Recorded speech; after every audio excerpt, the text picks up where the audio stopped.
un pēc tam kopā ar opozīciju, ar Aldi, ar Jūliju, ar Didzi Šmitu, ar Lindu Liepiņu. Tur jau tas piecinieks bija cits nedaudz, jā, vienkārši sanāca. Skaidrs, tad tu no KPV laikiem, jā, nu tāpēc likās, ko tu dzirdēties. Saimē es esmu ievalēt cauru, jā, KPV. Skaidrs. Nu, uzreiz tur pēc 3 mēnešiem es arī uzreiz paliku par neatkarīgu.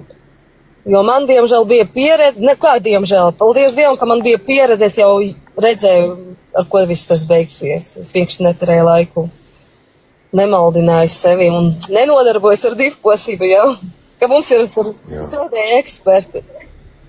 Karina Māpli ir tāda daktere Sprūde. Tev ir kaut kāda radniecība ar viņu? Jā, Malpili, mana vīra mamma ir, ģimenes ārsts.